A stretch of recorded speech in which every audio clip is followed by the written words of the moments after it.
comme chaque année, les établissements d'enseignement supérieur et de recherche du site se réjouissent de faire la fête de la science. C'est un moment qui est précieux pour nous, pour partager les savoirs, pour faire découvrir, pour tisser des liens entre la science et la société, pour tisser des liens entre les citoyens et les chercheurs, pour nouer des relations de confiance, et puis, pourquoi pas, pour faire naître des vocations.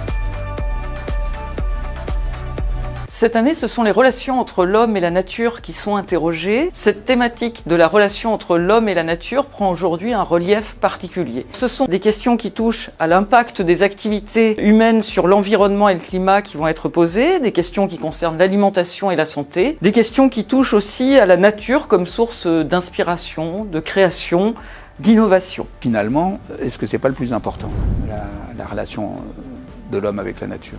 Si c'est un thème qu'on traite depuis plusieurs années, ça veut dire qu'on est visionnaire, parce que d'une certaine façon, on n'a jamais eu autant aujourd'hui en avant cette importance de la relation homme-nature, à tous les niveaux. La question de l'alimentation, la question de la biodiversité, la question de la place de la nature en ville, la question du réchauffement climatique, la place aussi de l'animal. Et là aussi, je pense que ça répond à une préoccupation des habitants de la métropole, toujours des enfants, les moins jeunes, les seniors.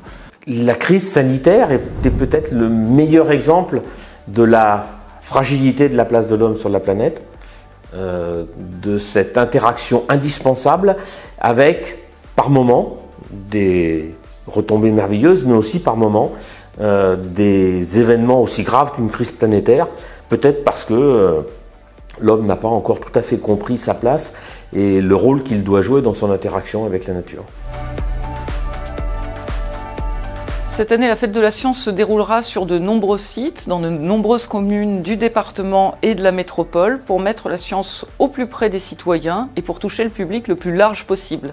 Mais cette année, la Fête de la Science se déroulera aussi sous format numérique, parce que la médiation scientifique passe de plus en plus, nous le savons, par les réseaux sociaux, par Internet, et puis aussi parce que nous vivons évidemment dans des conditions un petit peu particulières, cette Fête de la Science cette année, avec des conditions sanitaires qui nous amène à renforcer ce volet numérique.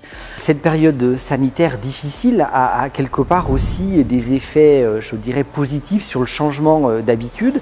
Et c'est vrai qu'il y a eu beaucoup, il y a de l'innovation technologique, de rupture, avec effectivement tout un tas de dispositifs, même pour nos réunions, l'utilisation de plateformes, de Zoom, de tout un tas de choses qui nous a modifiés. Et puis on voit bien aussi maintenant la place d'un enseignement dit hybride, en tout cas mixte, entre du présentiel, du distanciel. Et je pense que ça a aussi favorisé aussi l'esprit de création de nos étudiants, du corps enseignant qui finalement a su garder le lien.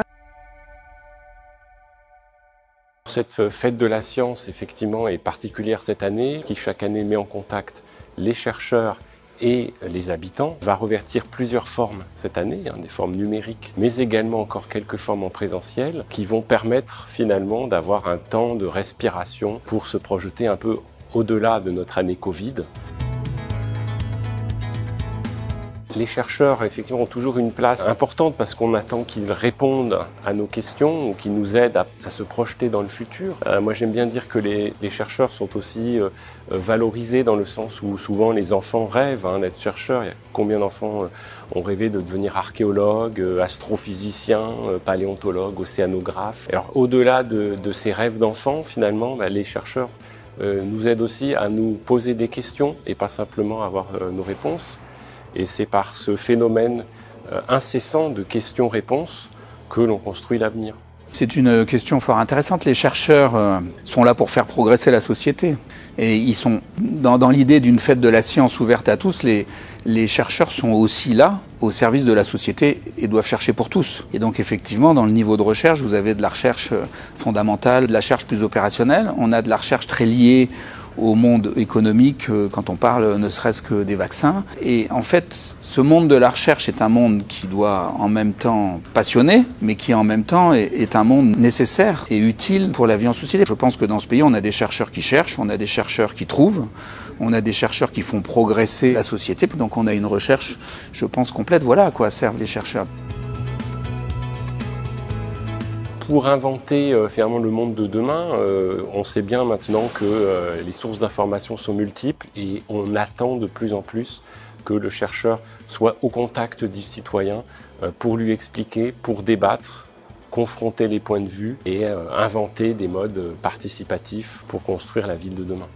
Alors la médiation scientifique, je dirais que c'est en permanence, elle est intéressante. Je trouve très intéressant certaines aussi liens avec les territoires qui se créent, notamment avec des écoles. On sait que parfois les professeurs des écoles n'ont pas forcément eu toute la formation nécessaire pour faire découvrir les carrières scientifiques, notamment aux petites filles. Donc je crois qu'il y a vraiment tout un réseau d'acteurs qui se met en lien.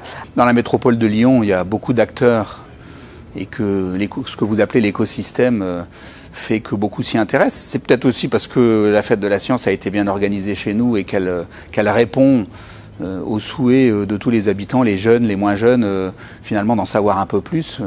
Et cet aspect de médiation scientifique, de faire part de cette notion de science dans un pays où on dit que la culture scientifique vis-à-vis de la population demande à être développée tous les jours, ça répond. Je pense que ça répond principalement à un besoin des habitants de la métropole, des jeunes, des moins jeunes, d'être eux-mêmes un peu plus cultivés en matière de scientifique et de technique et de sciences sociales des humaines. Plus que jamais parce que le monde évolue de plus en plus vite, parce que c'est un monde d'incertitude et qu'on a absolument besoin du regard des scientifiques, de l'avis des scientifiques.